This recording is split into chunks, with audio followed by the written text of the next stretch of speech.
I think what you're talking about is this idea, this concept we call cheshbon hanefesh, Mm. which is reflection and taking stock of where we're up to, our values, how well we're doing, and applying them, and so on. There is a concept, by the way, of doing it every day. Sort of at the end of the day, you reflect for a few minutes of the day gone by, once a week for the week, once a month for the month. But it's not with the same emphasis, and the reason is very simple. The truth is, we are a people, we are human beings, that we're supposed to live a life of meaning and godliness, and we are actually taught not to spend so much time self-reflecting, because although it's critical for growth, one cannot really grow or improve or fix, for that matter, if you don't actually know where you're up to. You are listening to the JP Show, where we discuss the issues you care about from a Jewish perspective. I am Rabbi G. And I am Rabbi Levi. And we hope you enjoy this episode. And another week of the JP Show. Welcome, everyone. Hello, Rabbi Levi. It's not just another week. It's a special week this week. Oh, a special week. Okay. So it's the, we've now entered. I can see something brewing here. Yep, we've entered into the high holiday season. People think it starts in Rosh Hashanah. It's actually not true. It starts a month before. We're given a very special month called Elul, which is an opportunity to prepare for the new year. It's a time of closeness between us and God. The analogy is given, it's like the king is in the field. Hashem is very accessible, very available. And it's up to us to use this amazing opportunity. So there's a lot happening at BINA, that's for sure. The notice boards are overflowing. Yeah, and so is the room, actually. We just had a packed room of people learning right at the beginning of Elul, and it's only going to continue and get better and bigger. So come and join. Yep, we've got to take the opportunity, the special month. So it's the month primarily of, I'm not actually sure what word to use, change, repentance, return. All these words mean something else, or they're sort of they're along the same line. But it's really a time of introspection, of taking on new resolutions for the new year, to really dig deep into ourselves and to figure out where we're holding in life and what we're doing well, what we're not doing well. So this is the month to do it. So let's actually start with, why only 1 month? Meaning, wouldn't that be a good idea to do that every day of the year, to have introspection and to really, to think about ourselves and where we're holding and what we're doing well, what we're not doing well? Yeah, no, it's a great question. I think what you're talking about is this idea, this concept we call cheshbon hanefesh, which is reflection and taking stock of where we're up to, our values, how well we're doing, and applying them, and so on. There is a concept, by the way, of doing it every day. Sort of at the end of the day, you reflect for a few minutes of the day gone by, once a week for the week, once a month for the month. But it's not with the same emphasis, and the reason is very simple. The truth is, we are a people, we are human beings, that we're supposed to live a life of meaning and godliness, and we are actually taught not to spend so much time self-reflecting, because although it's critical for growth, one cannot really grow or improve or fix, for that matter, if you don't actually know where you're up to. And by the way, just to insert there in the parentheses, taking stock doesn't only mean thinking about all the bad things and the failures that we experience, actually thinking about what is working. Yeah. That's important, because it gives us a whole picture of where we are. Having said that, when we do it too often and too much, we become a little bit self-absorbed and we don't actually get to do what we're supposed to be doing.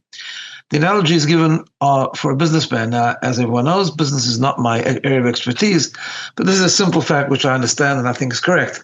It's brought down in very holy sources, actually, this analogy. And that is, stock taking and re-strategizing and reflecting and all that kind of stuff is really important. It's like a review, assessment, and all that kind of stuff. They do that in business. But if they did it every day, all year, there wouldn't be any business happening and there wouldn't be any money made. So yes, it's a very good thing to designate a week, 2 weeks, whatever it is, once in a while, to do that, but not every day. But the month that we can do that, which comes with, and I guess this is different to the business analogy. The business analogy is just you pick a time that's convenient for everyone to meet, or whatever, the time that everyone can make it. In Judaism, it's not like that. In spirituality, we have a month to do it, specifically the month of Elul, because there's a special energy in the month of Elul. In other words, the energy is that God is with us. As you said, he's a king in the field. He's accessible. We can talk to him. We can connect with him in an easier way, and therefore it makes the whole process of reflection, regret, even in some cases, and resolve, and the strategy to becoming different and returning, repenting, reconnecting, whatever the term is, all known in Judaism as tshuva, it becomes much simpler, much easier. It's hard work, but the opportunity is much greater in this month. So why are people resistant to change? Because I think we could probably divide this into two different types of people. Some people don't realize they need to change. And that, I think, is probably like an illness of some sort. I mean, any normal person looks at themselves. At least I can talk for myself. I don't know, maybe I'm just projecting, but I'm a very flawed person. There's a lot of things I need to work on. So I know that I need to change. I mean, that's not that actually, I don't have to actually spend too much time thinking about it. But we're very resistant to it, and it doesn't usually happen. Actually, most people don't. I mean, maybe people do, but many people struggle to actually change. If someone has an anger problem, a personality problem, in whatever area, it's a spiritual problem, it could be a problem in your relationship, which you know is your problem, and if you would just fix it and stop talking like that or stop doing that, things would be a lot better. So we're talking about someone who's healthy. They're acknowledging that they need to change. They're acknowledging their flaws. They're not narcissistic. They're not totally oblivious to their flaws. Why is it so hard? So I think it's 3, maybe 4 answers to that question. First of all, in order to change, you do have to do a cheshbon. You have to reflect, and reflecting is confronting. You said only a very few people think they don't have to change. I think that's true. It's not entirely true, because at some level we're all a bit like that. We actually don't want to. We're a bit insecure. It's hard to confront ourselves. When we confront ourselves honestly, yes, we celebrate things we've done well, but also we feel uncomfortable about the things that we haven't done well. And that's hard, because what people often do is they define themselves by their failures, and therefore want to ignore them or over-dramatize them, one of the two. In other words, like, I'm nothing. Or they just don't want to really go there. Too hard baskets. That could be one thing. So the change comes with reflection. That's really important. Secondly, change is hard work. People don't like hard work. Or they're not sure it's going to work. They're scared of failure. There's a lot of modern research done by a woman called Carol Dweck. She actually talks about more in the area of education, I think primary school kids. And she was the one who did tremendous work on the whole idea of growth mindset versus a fixed mindset, right? Some people have growth mindset in all areas of life, but just sort of naturally. Some people don't. A lot of people don't. They have a fixed mindset. They just rather be where they are. Part of the reason she explains is because people are scared to fail. In order to grow, you have to be ready to fail and to acknowledge failure, right? Take risks.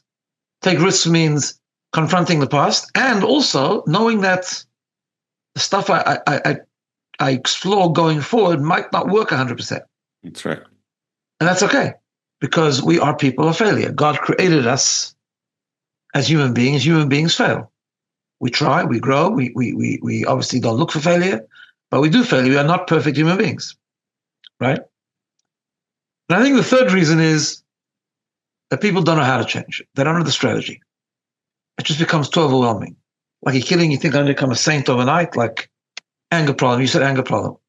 So I have an anger problem, so I get angry 7 times a day. What do you think? All of a sudden I'm going to stop? All of a sudden I'm going to stop gossiping? All of a sudden I'm going to stop indulging in food? All of a sudden I'm going to, take on a mitzvah, which I've never done, but all of a sudden you're going to tell me I must do it every day? It just, people don't know what to do with it. It's very overwhelming. It's a very interesting point you made about people not wanting to move forward, and not wanting to take risks. I think that's true in general. People don't like change in any part of life, actually, not only in our personal, spiritual life. Like, I mean, you even find that in the Torah, you find that the Jewish people didn't want to leave Egypt. I mean, there was terrible persecution on all levels, terrible things we learned about, and yet they sort of the desert was I guess the unknown for people is worse than a current terrible situation. You know where you are now. You've adapted to it in whatever way. It might be painful, but you've kind of learned to live with it. You've made peace with it, let's say. And this is who you are and finish. Why should I change? Why rock the boat? Right. So any change, even in the good direction, is going to be rocking the boat. It's fundamental to Judaism. I mean, I'm not just talking about Carol Dweck's research, which is really good, but from a Jewish point of view, it's fundamental to Judaism, critical to Judaism, that we grow. And growth means changing. In fact, that's probably the most important thing I'd say in terms of being a human being, to grow. So what do you say to someone who last year in the month of Elul was very inspired and came Rosh Hashanah and Yom Kippur, and they went to shul and they heard an amazing, inspirational speech, a sermon, and they decided, you know what, I'm going to take on this thing for this year. I'm going to change this. I'm going to become a better person, a better Jew. And they were all fired up, and it lasted for 3 months. And then they're back to where they started, or maybe they're even worse off when they started. I think sometimes when you go forward and you go backwards, you actually fall harder. Well, yes and no. I mean, so let's unpack that. That's actually quite a complicated question. So first of all, what does change look like? How do I make it sustain? There's a very good book out. In fact, I'm going to address it. I'm doing a home shiur next week on Wednesday night in Dover Heights. Everyone's welcome. It's called Developing Healthy Habits or Successful Habits. I've forgotten myself the exact term, the exact heading. Yeah. There is a book that was published in the last number of years called Atomic Habits. Very, very good. Not everything I agree with, but most of it is very, very solid, particularly strategically, right? So first of all, how do you define change? What does change mean? So on the one hand, change means, I'll tell you why it's so important to understand what change means, because you have to strategize to make change effective, right? Yeah. So therefore, if you want to make change effective, you also first have to know, before you develop a strategy, you have to know what change is. Yeah. In a Jewish sense, change means to grow in your character traits, grow spiritually, grow in your connection to God, but to grow in a way where, on the one hand, it's reasonable expectations. Well, you don't take upon yourself just because you inspired something that you know is not going to work. But it does push your boundaries. You have to become a little bit uncomfortable. That's what growth is. In other words, any growth a person does is good. I'll give you an example. So let's say someone says, I love to help people, so in the coming year, I'm going to help people an hour more a week. That's beautiful. That's excellent, but it's not real growth. Why don't you do that too, but it's not real growth. And the reason why it's not real growth is because you haven't gone out of your comfort zone. You haven't gone into areas where you feel uncomfortable, right? And by the way, in Judaism, this could work either way. So, for example, someone can be very, very good person, loving people, helping people, but very uncomfortable with the sort of godly part of the Torah, like, putting on tefillin or putting up a mezuzah, whatever the case is. And the opposite can be true as well. Someone can be very into the mitzvot that we call between man and God, loves the shul, loves tefillin, loves Shabbos, loves all these things, but doesn't want to change in the areas of interpersonal relationships because it's just too hard for them. It's not the area that they're used to, right? Talk to me about, davening harder, davening a bit more with intention. Yeah, I'm in. Talk to me about being nicer to my neighbor. No, I'm not so in. You know what I'm saying? Like that. Or helping someone out, that's not my thing, right? Or being honest, that's not my thing. So you got to be careful. So really, real growth is picking an area where, for sure, nurture the area of your comfort, nurture the things you do well, do more of them. That's great. But real growth is to pick something that's actually a little hard, but pick it in a way so it pushes your boundaries, but it's reasonable, right? Now, that's an important thing to understand because, first of all, you know what to change in. And second of all, how to change. In other words, you got to take one step at a time. It's got to be bite sizes. You can't become a tzaddik, as we say, overnight in any area of life. It doesn't work like that, right? You got to strategize, like how you're going to set yourself up for success. What's the best way to go about it? Who do you have to tell about it? Who can you get to support you? Who can you get to remind you? I'm saying this very briefly. Really, it's a longer discussion, but what are the triggers? For example, if you want to get angry less, first of all, I would never say to someone who gets angry a lot to never get angry. It's just not going to work. Right? Yeah, in theory, he's committed not to get angry because he knows it's an important thing. But maybe say, you get angry like 25 times a week, get angry 15 times a week instead, or 20 times a week. Right? That's a huge success. We don't look at it like that, but it is, because it's growth. It's growth. But you also have to reflect, like, what is it that triggers you? Like, what makes you angry? Why do you become angry so much? What's your perspective maybe that makes you angry? Is it an ego issue? Is it a sensitive issue? And also, like, what time of the day do you become more angry? Is it like when your kids come home from school? Like, do you get angry more then? Or like, is it with who? Like, who do you get angry most with, and why? What triggers you? I once told someone, it could be that you get angry when you come home because you're very hungry. Well, I heard this from someone once. It's not my own thing, but other week used to say that men, when they come home from work, before they come into the house, they should have an apple in their briefcase and eat it. Right. So it's coming, you'll be a little calmer. So all these things are strategies, right? They're all. Now, that was a long way of getting to answer your question. So you said, but how about if they didn't succeed? So first of all, what do you mean succeed? After we define the word change, you have to define the word success. If you took upon yourself, let's say, to be nicer to a certain person, or you took upon yourself to be less jealous, or whatever the case is, and you did it for 3 months and then you dropped it was too hard, you have succeeded. It's 3 months more you did it last year. Because we have a principle in Judaism that every mitzvah you do, or every bad thing you stay away from, is eternal, and it exists in its own right. You don't undermine success by failing. The success you had. Now this year, maybe you've got to try keep it for at least 3.5 months. Maybe. You know what I'm saying? Everyone's different. But so you got to maybe say, okay, let's fine tune the strategy. What happened? Like, why did I drop it after 3 months? That's part of the reflection. What took place, and what am I going to do next time that when that happens, I'm going to still soldier on. I'm going to still try and keep it for another month or whatever the case is, right? And sometimes it never worked altogether. So we try again. God doesn't mind if we keep trying. The main thing is we keep trying. Right. And I think another important component to all of this is simcha, is joy. I think sometimes people associate change with struggle, and it is a struggle, that's true. And this time of year, especially with being scared and fearful and what's going to be this coming year and all that type of stuff, which is true. It is a serious time of year. In fact, the Hebrew word for Rosh Hashanah and Yom Kippur is Yamim Noraim, which means like awesome days, in the sense like almost fear, like trepidation. We speak about in Rosh Hashanah davening, we speak about it, even the angels tremble, and it's sort of like a very intense time. That doesn't mean that it's not a happy time, right? Is that correct? I think happiness is very important to change. So I would say, first of all, happiness, it can be reflected in many ways. It doesn't mean just because sometimes it's a serious time, it doesn't mean that you're not happy. Yeah. We find many sources with Rosh Hashanah that instruct us to be happy. It is true that happiness, in an open way, comes out more on the festival of Sukkot, but it's not a sad time, and it's not a scary time. It's a serious time. It's an urgent time, I would say. Right. Yeah. So there is a certain awesomeness about it. There's a certain focus about it, an earnest sort of atmosphere about it. Because change is a serious business. But we learn from the Festival of Sukkot how you have to also apply real happiness to the whole program, right? Yeah. If I can just quickly say, I've given a whole series on this, but I like to look at the whole month of Tishrei as actually a formula. Right. Right? So Elul is a time where we reflect and we decide what we need to change in, and we feel uncomfortable about some of the mistakes that we made, and we take responsibility for them. But then you have Rosh Hashanah, Yom Kippur, and Sukkot, and I think if you break it down very briefly, it works like this. Rosh Hashanah is more the resolve. If you notice in the prayers of Rosh Hashanah, we don't talk about details. We don't even confess. We do that on Yom Kippur, right?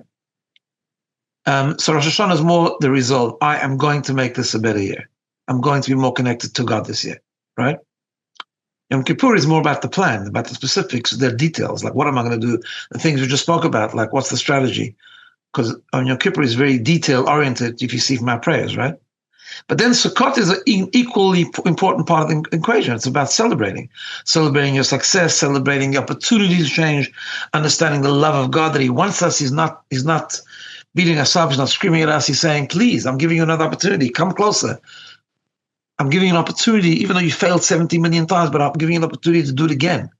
We need to celebrate that connection and celebrate that opportunity and celebrate the confidence that we have that it will work out. Yeah.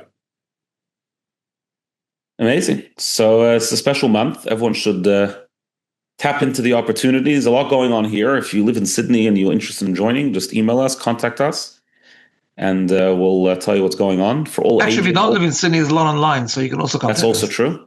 That's right. For all ages, all backgrounds, all levels. Yeah. And just everyone in their own way, in their own time, just grow and connect and use this incredible month. Have a wonderful day, everyone. All the best, everyone. See you next week.